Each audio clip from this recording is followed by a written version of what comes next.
معزز ناظرین کو السلام علیکم۔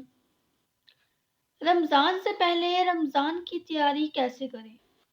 اس کے لیے ہمیں کن چیزوں کو اختیار کرنا ہوگا اور کن چیزوں کو چھوڑنا ہوگا جس سے ہم لوگ رمضان کے لیے تیار ہو جائیں گے، ہماری رمضان سے پہلے رمضان کی تیاری مکمل ہو جائے گی۔ وہ آج میں آپ سب کو مکمل اپنی اس ویڈیو میں بتاؤں گی۔ تو رمضان کی تیاری کرنے کی جو سب سے بڑی رمضان کی تیاری ہے وہ ہے اپنے دلوں کو صاف کرنا۔ ہر گناہ، ہر غلطی سے اپنے دلوں کو پاک کر لینا۔ کسی کے لیے لے کر دل میں نفرت ہے تو اس نفرت کو نکال دینا۔ کسی کے لیے دل میں حسد ہے، بغض ہے، کینہ ہے تو ان چیزوں کو نکال کر اپنے دل کو صاف کر لینا۔ اللہ رب العزت سے اپنے گناہوں پر معافی مانگنا، اللہ رب العزت سے اپنے گناہوں پر معافی مانگ کر شرمندہ ہونا اور توبہ کرنا کہ آئندہ ہم یہ گناہ نہیں کریں گے۔ اور ابھی سے نمازوں کی کثرت کریں، 5 وقت کی نماز خشوع و خضوع سے ادا کرنے کی کوشش کریں۔ اس کے علاوہ تہجد کی نماز بھی پڑھنے کی زیادہ سے زیادہ کوشش کریں۔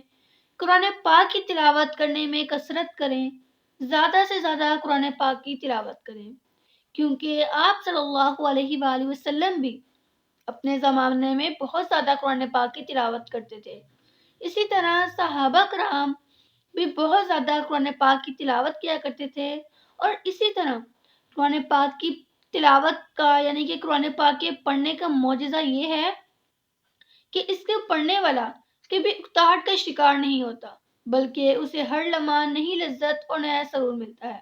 تو اسی لیے زیادہ سے زیادہ قرآن پاک کی تلاوت کریں، نمازوں کی پابندی کریں، اپنے گناہوں پر شرمندہ ہو کر اپنے گناہوں کی معافی مانگیں، اپنے رب کو راضی کر لیں۔ اور رمضان میں روزہ رکھنے کا مقصد یہ نہیں کہ ہم بھوکے پیاسے رہیں، بلکہ اپنے جسم کو، اپنے اعضاء کو گناہوں سے بچا سکیں۔ اگر موبائل دیکھنے کی عادت ہے تو موبائل کو ابھی سے دور کر دیں۔ اسی طرح اگر آپ لوگ نمازیں نہیں پڑھتے تو نمازوں کی پابندی کریں۔ تو آخر میں میری اللہ رب العزت سے دعا ہے کہ اللہ رب العزت ہمیں رمضان سے پہلے زیادہ سے زیادہ رمضان کی تیاری کرنے کی توفیق عطا فرمائے اور ہمیں 5 وقت کی خشوع و خضوع سے نماز پڑھنے اور قرآن پاک کی تلاوت کرنے کی توفیق عطا فرمائے۔ آمین۔